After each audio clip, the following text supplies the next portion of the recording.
Hey y'all, if you're new here, welcome. Please hit the like and subscribe buttons on the way in. I am literally 10 subscribers away from the low tier monetization, which means that I can create a membership. What else? Actually, I forget. What are the perks of low tier? So, 500 subscribers, you can open up your memberships, super chat, and shopping, share products across your channel.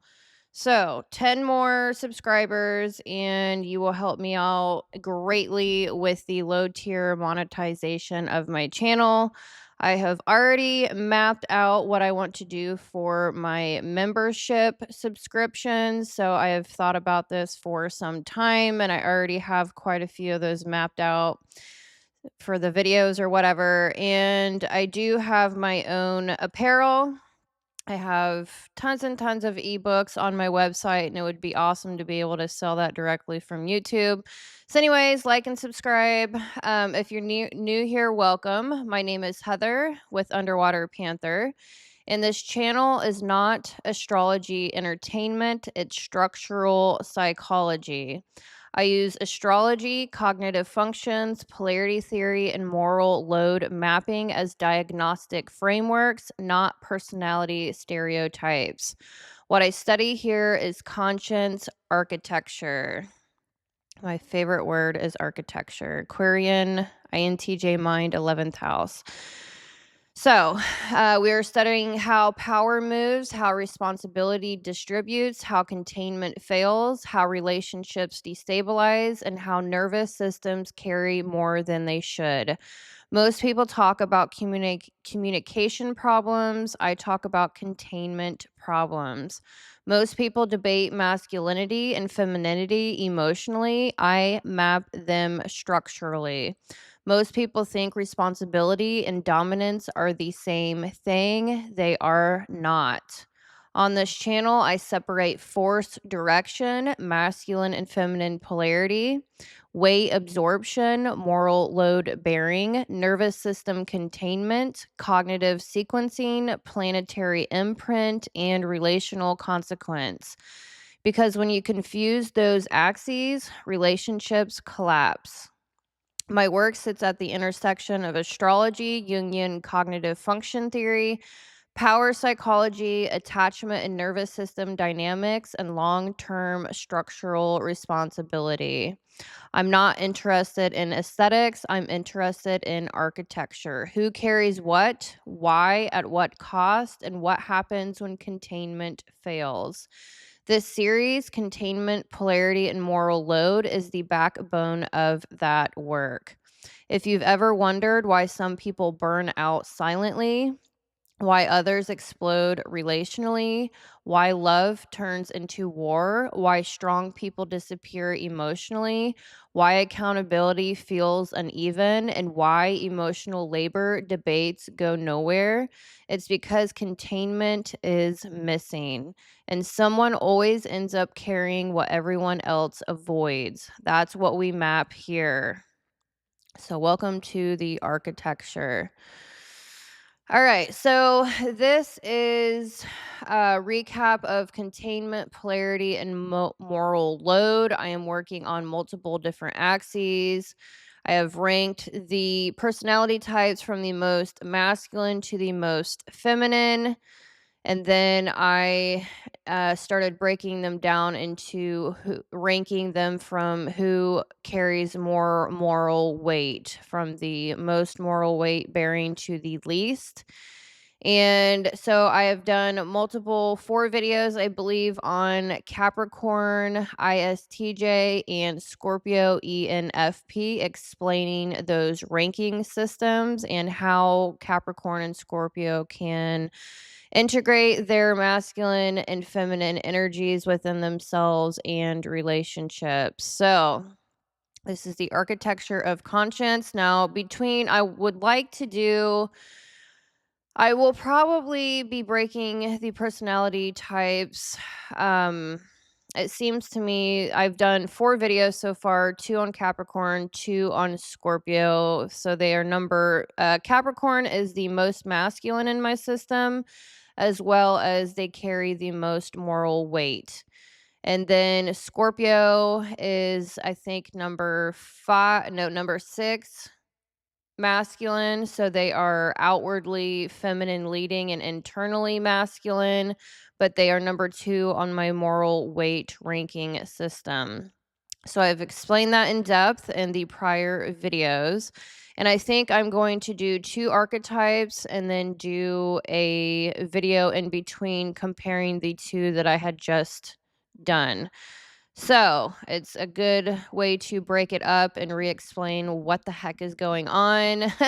I don't really know anyone else talking about any of this. It's extremely in depth. I've been studying a lot about polarity, astro-psychology. I've been studying into the generations, getting into institutional decay, generationally speaking, and trying to figure out where the heck we're at and where we are going. So I'm going to start this video with explaining polarity mechanics. So how power actually moves through a human system. Before we go any deeper into Capricorn and Scorpio, we need to pause and clarify something foundational because most people think polarity is about gender. It is not. Polarity is about how energy moves under pressure. Masculine and feminine are not identities, they are directions of force. Masculine function initiates, structures, enforces, and moves outward. Feminine function receives, integrates, stabilizes, and processes inward. So we all individually have masculine and feminine energies within us. FYI, in case you didn't know that. All right, so masculine is vector, feminine is container. Masculine moves reality, and feminine metabolizes reality. Every human nervous system contains both. The question is not which one are you. The question is which one activates first when something goes wrong, because that sequence determines everything. This is where almost all polarity content collapses into nonsense. People rank archetypes by masculinity or femininity without ever asking, where does force originate? Where does consequence land? Who absorbs pressure and who discharges it? Those are completely different axes. That's why I separate this work into 2 distinct frameworks: masculine and feminine, how energy moves, and moral load, where responsibility stays. They intersect, but they are not the same. You can be highly masculine and carry almost no moral weight. You can be deeply feminine and carry enormous internal burden. Until you see that, relationships feel chaotic and unfair. Once you see it, everything organizes. So the 4 quadrants of containment. Now, actually, I'm going to pull up Scorpio's key card right now because this will help you visually understand what I am talking about. I'm going to blow that up. I'm going to be putting both Capricorn and Scorpio archetype. This is my key card. I created this many years ago. This is the ego broken down into 4 sections. You've got the astrologically, you've got the ruler, exaltation, left field, and fall. Psychologically, you have the hero, parent, child, and inferior. So I do break down archetypes very foundationally in this manner. But if you have this energy or archetype in your Mercury, that is a huge sign that you resonate with this energy. If you have like a stellium, if you're a Scorpio rising, moon, whatever the case may be, I highly suggest that you look into my playlist here on this channel to understand your archetypes better. So, anywho, I know it gets so deep. I've combined many different systems together. So, anyways, the 4 quadrants of containment. We are talking about polarity, masculine and feminine polarity within the individual. So, every archetype expresses polarity through 4 internal quadrants. outer masculine, inner feminine, and outer feminine. These are not abstract concepts. They are functional systems inside the psyche. So let's define them cleanly. So the outer masculine, this is action in the world. Execution, boundaries, consequence, enforcement, and structure. Outer masculine is where reality changes. So for Scorpio, this is extroverted thinking, child, Mars, Saturn. Actually, I'm going to have to bring up both of the. Give me a second. I apologize. I forgot that I added both. All right, here we go. Okay, so you've got, hopefully you can see these. All right, Scorpio here on top and Capricorn on the bottom, just so that you can see what's going on. Hopefully that's aligned up enough. Okay, so anyways, so we've got the outer masculine where reality changes. This is TE, extroverted thinking, Mars for Scorpio, Saturn, and Venus inform Earth. So what did I do here? So we've got the, hold on, I need to look at my key card. I'm getting confused and exhausted. Okay, so the outer masculine for Scorpio is extroverted thinking, Venus, and Earth. Consequence, access, and reality enforcement. I'm so glad I made a master key. Goodness gracious. All right, so the outer masculine for Capricorn is extroverted thinking, Mars, and Saturn. There we go, locking it in.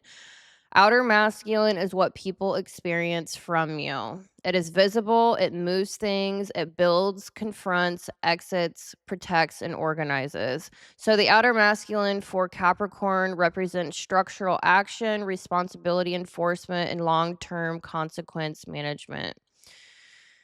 All right, so when outer masculine activates before inner containment, it becomes domination, punishment, withdrawal, control, and weaponized truth. Not because the person is bad, but because action outran integration. One of my favorite songs just hit. I'm feeling it. All right, so you don't even want to know what it is. It's techno. Anyways, all right. So inner masculine, this is sovereignty, private values, internal boundaries, self-reference. Inner masculine is the quiet spine. It answers, what do I allow, what matters to me, and where do I stand?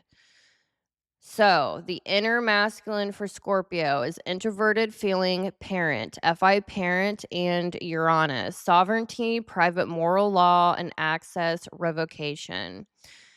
For Capricorn, the inner masculine is introverted feeling child. Okay, so you're seeing the different locations of the cognition, which is so fascinating to compare personality types. So the inner masculine for Capricorn is FI child, quiet values, protected vulnerability, and private emotional truth.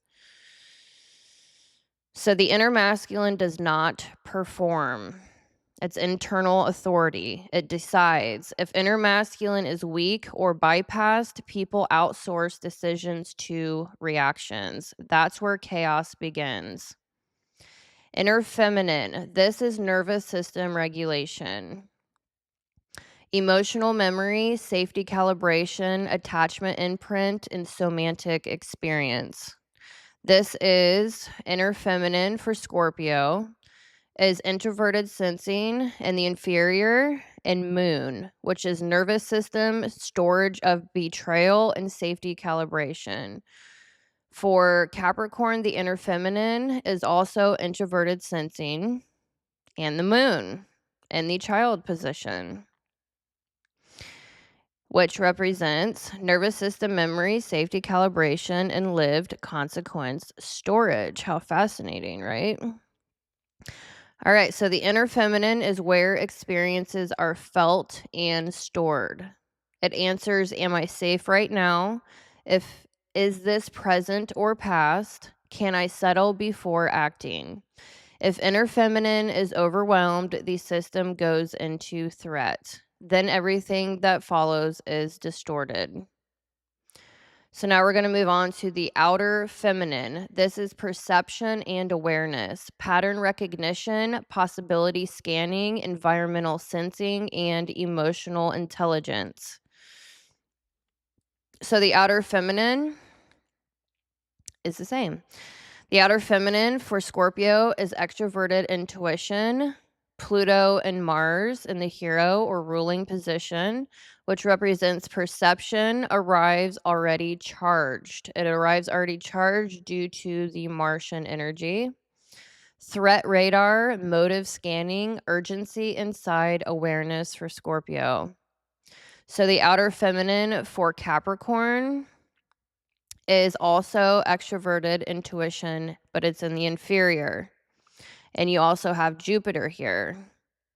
Future risk scanning, instability awareness, worst case possibility loops, where burnout begins when uncertainty overwhelms structure. All right, so extroverted intuition is depth perception. Outer feminine is what notices. It doesn't act, it observes. When outer feminine becomes fused with outer masculine, perception instantly becoming action. Intensity replaces containment. That's where Scorpio burns. When outer feminine collapses entirely, rigidity replaces adaptability. That's where Capricorn freezes. So, the core law. Honestly, I almost feel like putting this up on the screen. Let me see if I can do that real quick. I don't know how that's going to... Hang on a second. I don't know how this is going to work, but let me see if I can do this. I think this is what I want. Yes, it is. All right, cool. Give me 1 second here.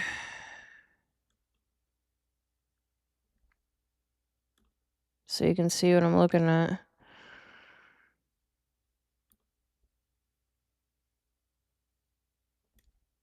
All right, awesome. You guys can have this little key card on the actual screen so you can kind of follow along a little better. Hopefully that comes in clear enough. That's really, really a lot more than I needed. All right. Hopefully that comes up. I'm not sure. I can never tell how big it actually is on the screen. All right, let me do some spacing differences here.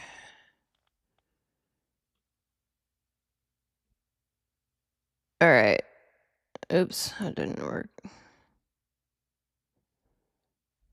I'm sorry. I'm sure I didn't plan on doing this, but I think this is freaking awesome.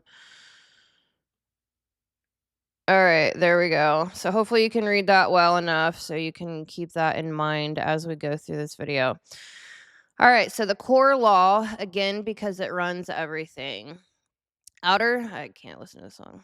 All right, so outer masculine must only activate after inner feminine is regulated and inner masculine is stable, always. This is the architecture of healthy polarity. If that order is violated, truth becomes weaponized, intimacy becomes interrogation, responsibility becomes resentment, and love becomes a battlefield. Every archetypal collapse follows this rule. Scorpio collapses by acting before grounding. Capricorn collapses by acting without emotional integration. Different expression, same violation.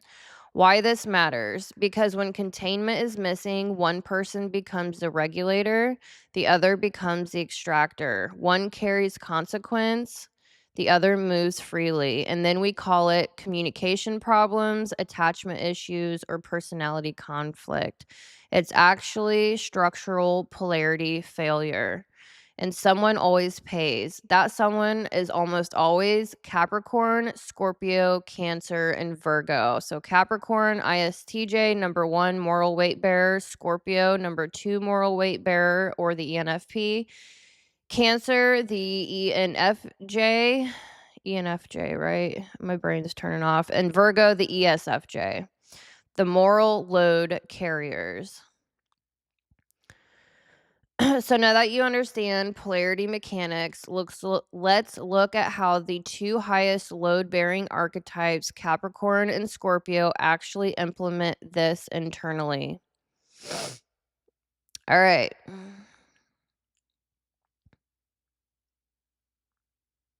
So I'm going to do a little recap really quickly if this is new to you. So I am mapping containment of emotion, power, responsibility, and containment of truth. So across the last 4 videos in this series, I have been building 2 structural axes that most people unconsciously collapse into one. The first is polarity, masculine and feminine force direction. The second is moral load, who absorbs weight when reality destabilizes. Those are not the same thing. Masculinity describes how force moves. Moral load describes who carries pressure. All right. So, both Capricorn and Scorpio carry immense weight, but they carry different kinds. Capricorn carries consequence and Scorpio carries contamination. Capricorn asks, what breaks if I don't hold this? Scorpio asks, what happens if no one faces this? That difference is the entire architecture. All right, so we're going to get into Scorpio, or the ENFP. Moral load number 2, carrier of contamination. So Scorpio does not carry systems. Scorpio carries what systems hide. That is critical. When Scorpio perceives betrayal, manipulation, power imbalance, emotional coercion, or moral rot, their nervous system responds as though something toxic has entered the field. They do not interpret corruption as inconvenience. They interpret it as contamination. Their internal question is not, is this uncomfortable? It is, who is going to metabolize this? If no one steps forward, Scorpio does. They become morally implicated through exposure, not through duty, through perception. This is exposure-based conscience. They do not volunteer for burden. They are infected by what they see. Scorpio's polarity architecture. So Scorpio's outer feminine patterns. Scorpio's outer feminine, NE fused with Pluto and Mars, means perception arrives already charged. They do not casually observe. Awareness itself contains urgency. Extroverted intuition connects patterns instantly. Pluto filters for hidden power, corruption, and leverage. Mars injects force into perception before a word is spoken. This is why Scorpio feels intense before they act. Their awareness is already kinetic. They read rooms pre-verbally. They sense betrayal before proof. They feel loyalty fractures semantically. Perception carries propulsion. This is not aggression. It is charged awareness. Their inner masculine, introverted feeling with Uranus forms private moral law. Scorpio's values are not socially negotiated. They are internally declared. They do not announce thresholds, they finalize them. When FI locks, Uranus cuts. Externally, it appears sudden. Internally, it was decided long ago. They do not flip, they conclude. So their inner feminine is introverted sensing with the moon, which stores betrayal in the body. Emotional memory does not file cleanly for Scorpio. I need a drink. I'm struggling. All right, so let's repeat that. Inner feminine, introverted sensing with moon, stores betrayal in the body. Emotional memory does not file cleanly for Scorpio. Time collapses under triggers, and I have totally witnessed this many, many times. When time collapses under triggers, their child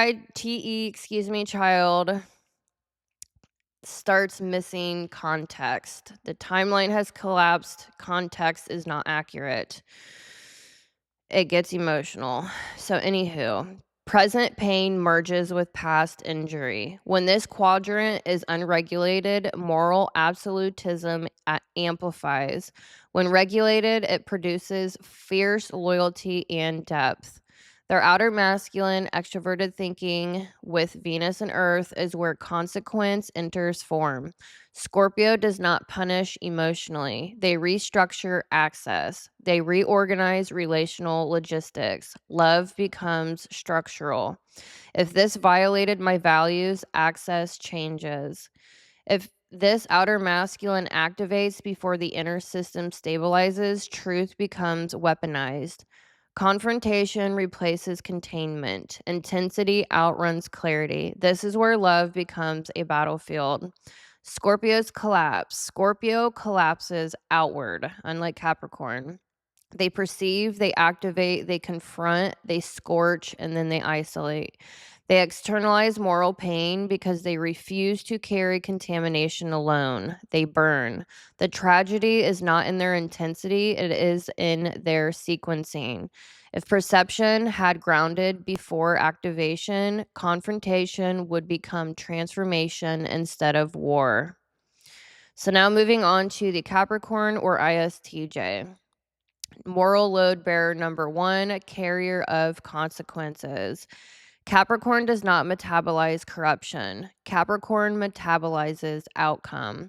Where Scorpio internalizes truth, Capricorn internalizes responsibility. Capricorn does not ask who will face this. They ask who will hold this together. That difference makes them primary load bearer. They carry systems, they carry time, they carry structure, and they carry consequence. Look at Saturn in the ruler position. They do not destabilize corruption, they prevent collapse. Capricorn's polarity architecture.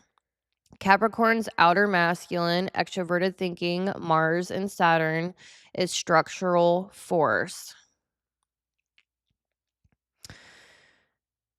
TE organizes. Mars executes and Saturn governs durability, timelines, accountability, and limits. I'm like constantly double checking my work. I do that every single time I read over it again and again and again. In case you're wondering why I was pausing, I'm always cross referencing. Always, always, always. So Capricorn's power is architectural.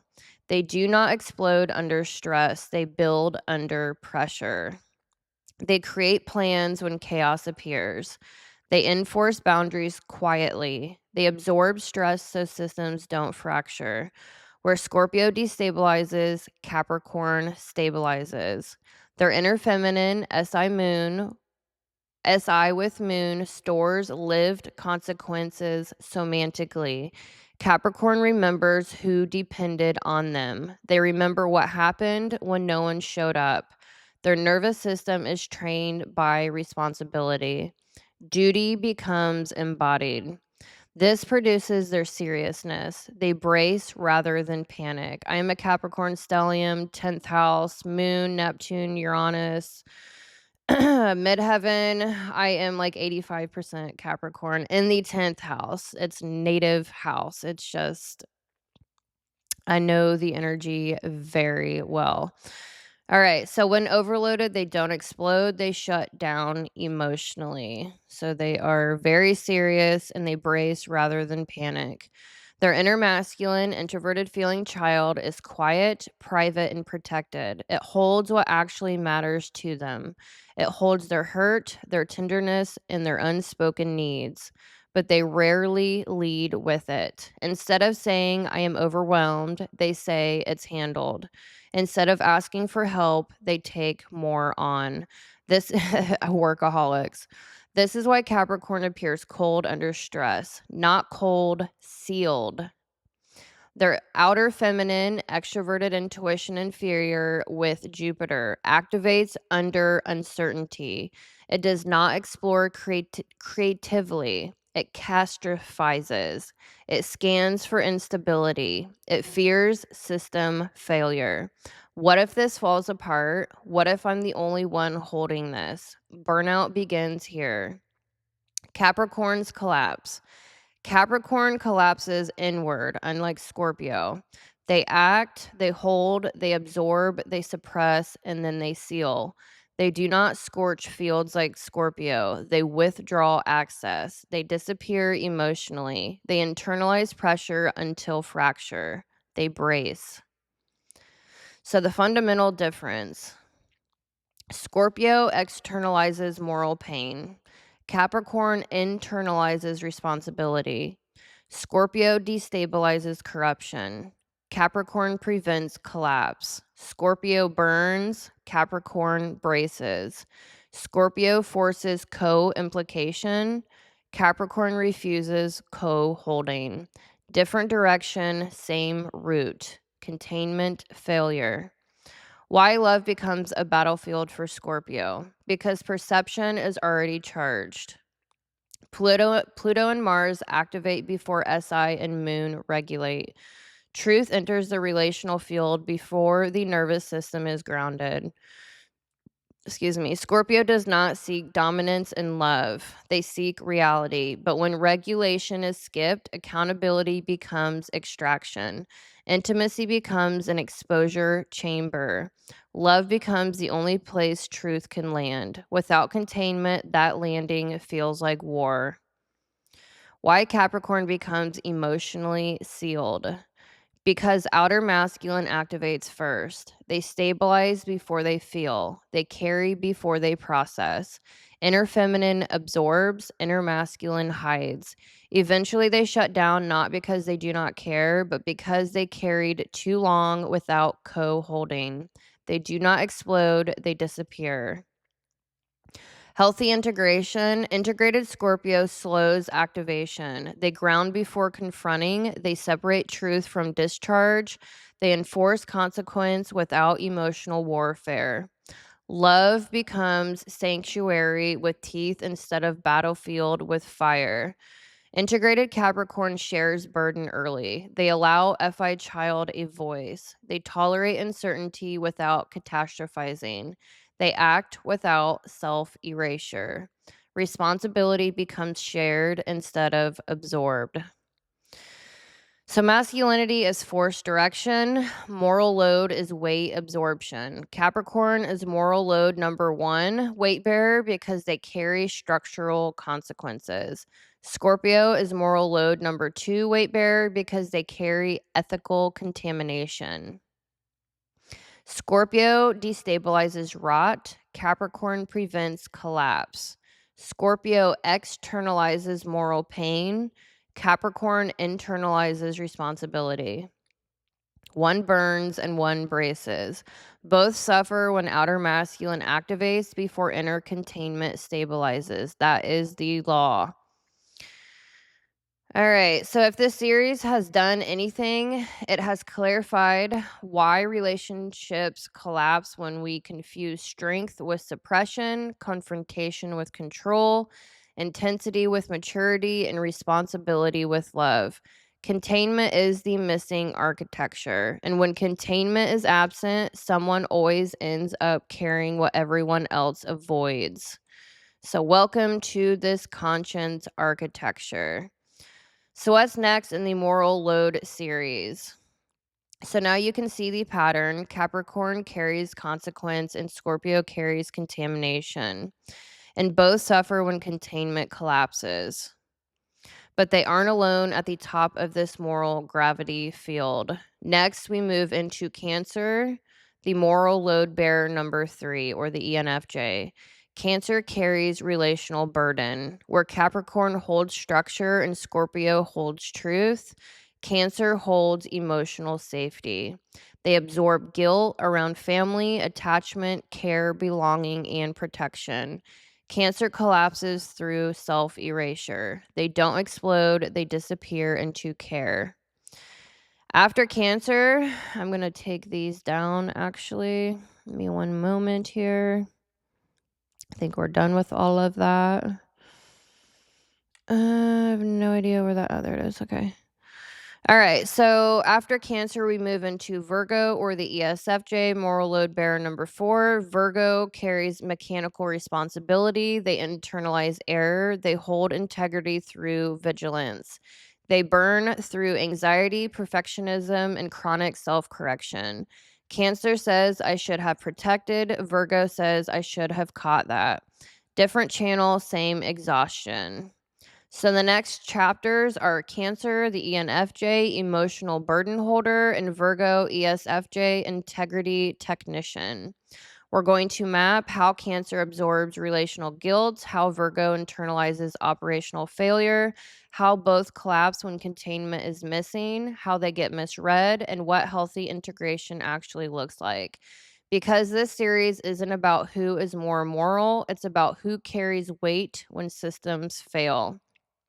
And once you see moral gravity clearly, relationships stop feeling random, burnout starts making sense, and responsibility finally lands where it belongs. All right, y'all. I hope you enjoyed this video. Do check out the prior videos. Do like and subscribe. Feel free to leave your thoughts and feelings in the comment section below. I have a 500-page ebook on the Scorpio foundational architecture. Check that out. I will put it in the description below. Capricorn, I have not done that massive ebook yet. That is my next goal in 2026, is to get a probably 300-page book or so done for the Capricorn or ISTJ. I'm 85% that energy, and it has taken me almost 10 years to understand these dynamics, so it's a long journey. Capricorns are extremely they're really, really hard to understand, and I feel like I'm slowly getting there. I feel like I've just scratched the surface. So anyways, I'll see you in the next video. Take care, y'all.